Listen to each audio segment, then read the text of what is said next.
Hi there. Welcome to my views and news. Two news stories for viewers. First news story is from Eritrea. I have received a report about an African Development Bank project which is ongoing in Eritrea.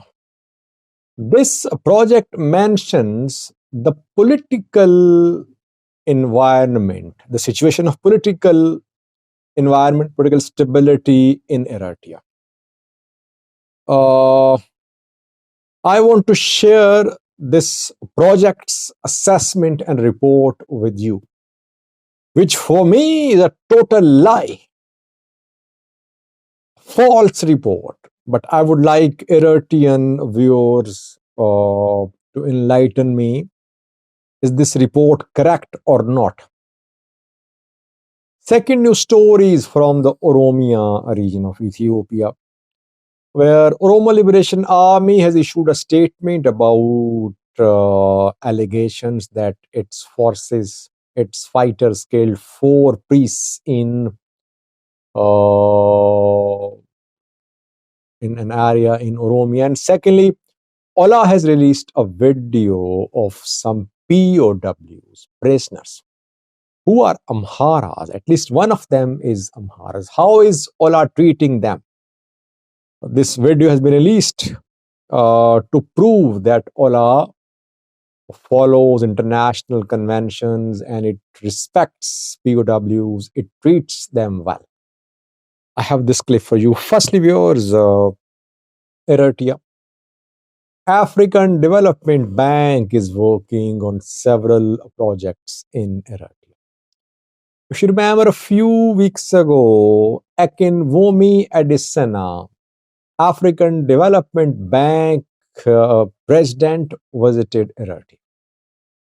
He met with Isaias Afwerki, Eritrean president. And he was all praise for Isaias Afwerki-led Eritrean administration. And he asked other African countries to emulate Eritrean model of administration. And he asked Eritrean engineers to share their experience with the rest of Africa. We saw his pictures from Asmara with this Afwerki. He tried to paint a picture of a very efficient administration working in Eritrea. I have received a report about one project of the African Development Bank which is ongoing. This project's name is Drought Resilience and Sustainable Livelihoods. DRSLP is the name of this project. And last month, less than a month ago, on the 21st of January, this project released a report. The project has several sections. The report has several sections: development, political situation, etc. One section is about political stability. And the report, published by African Development Bank through this project, says in the section about political stability that there is ongoing dialogue among political parties in Eritrea, which is ongoing, and that political environment is stable. Now, I would like Eritrean viewers to enlighten me which type of political dialogue is underway in Eritrea. There is no opposition in Eritrea. No general elections are held in Eritrea. Local level elections are held, I think. No general elections are held. We know there is only PFDJ. I am not aware of any major opposition party existing in Eritrea. So who is conducting this dialogue? Why is African Development Bank sharing false picture of Eritrean political environment. Why is that? I am unable to understand. Everyone knows there is no democracy in Eritrea, no elections are held, no freedom of expression, no freedom of media, no freedom of assembly, in some cases, no freedom of worship. One radio station owned by the government, one television station owned by the government, one newspaper owned by the government. This is what is happening in the country. No election for the last 3 decades, no general election, no working parliament. And according to African Development Bank, political situation is stable. Dialogue is ongoing. So I don't know what to say. These African organizations heads want to secure their survival. They don't have any problem with democracy or dictatorship in Africa.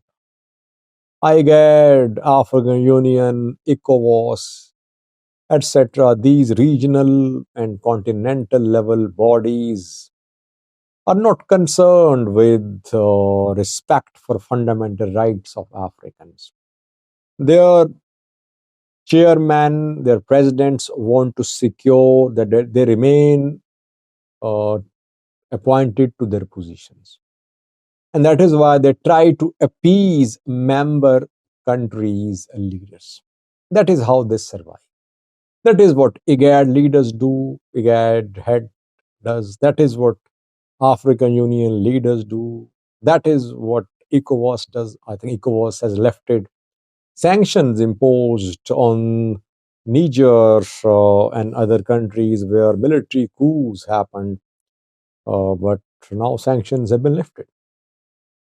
So I would like the Eritrean viewers to give their input. What is happening in Eritrea? Any political dialogue ongoing between PFDJ and other parties, any opposition party in Eritrea? Otherwise, I think African Development Bank must make corrections.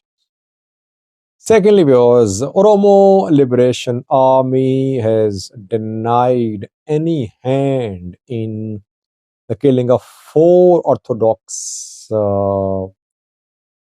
priests. The incident happened in eastern part of Oromia, in eastern Oromia diocese. A few days ago, Ethiopian Orthodox Church issued a statement. EOTC TV broadcast a report from a monastery. Several priests were abducted, 4 were found dead.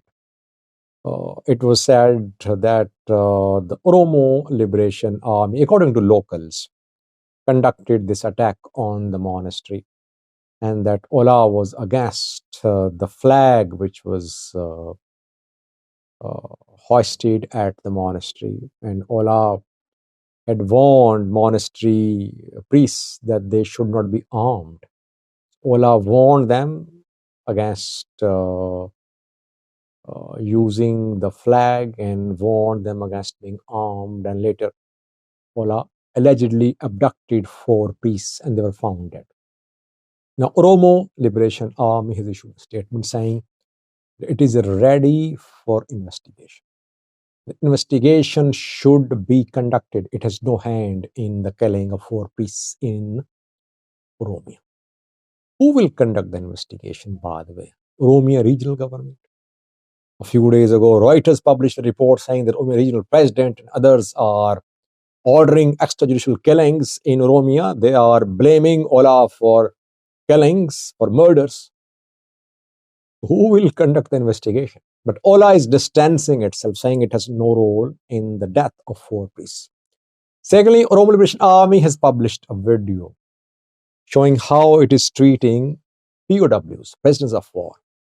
A video shows several Ethiopian security officials who were taken prisoner by OLA on different fronts. They were then sent to undergo training, and now they're being released. They're being shown by OLA as if OLA has been treating them very well. One of them is speaking, telling where he is from. He's from, I think, Amhara region. He's Amhara. He's from Gondar. So OLA is trying to prove that it is treating Amharas in a respectful manner. It has nothing against Amharas. It does not believe in ethnic violence. That is why this video has been released. But we can never trust the statements of POWs. They'll say what they'll be told to say. But since the POWs are being released, so after they release, maybe truth will come out. How were they treated? Were all of them kept alive or some were killed? Let's see. Overall, it's a good development, by the way. If OLA is showing Amhara prisoners in a manner, showing that Amhara prisoners were given respect by OLA, it should be welcomed. Fano should do the same. It should respect POWs. It should not kill anyone on the basis of ethnicity. And a few months ago, we saw that Fano fighters freed prisoners from Dangala prison, and among them were some Tigrinya-speaking ENDF members. And Fano fighters released them. And later, the Tigrinya-speaking ENDF members were all praised for Fano fighters, saying that Fano fighters treated them with respect. That is what should happen. I mean, if you cannot resolve your issues, fight like men. I don't promote fighting, by the way. Best option is dialogue.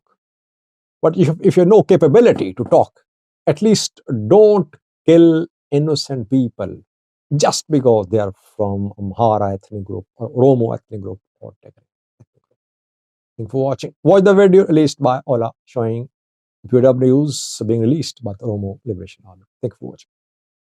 የመጣው ከአማራ ክልል ሶስት ነው። ልዩ ቦታዬ ደቡብ ጎንደር ታሽጋይንት ወረዳ ቀበሌ 07 ነኝ። ያው በጦር ላይ ማሰልጠኛ ነው ሰልጥኔ ወደ ውትድርና የተቀላቀልኩት።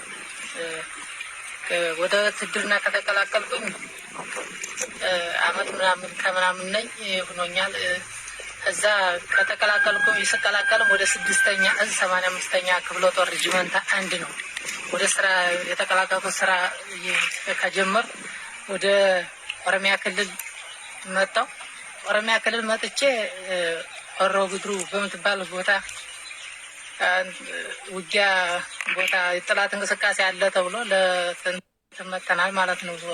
ቦታው ላይ ከዛ ቀረባት እየተባለ ቦታ ላይ እያለው ታህሳስ 16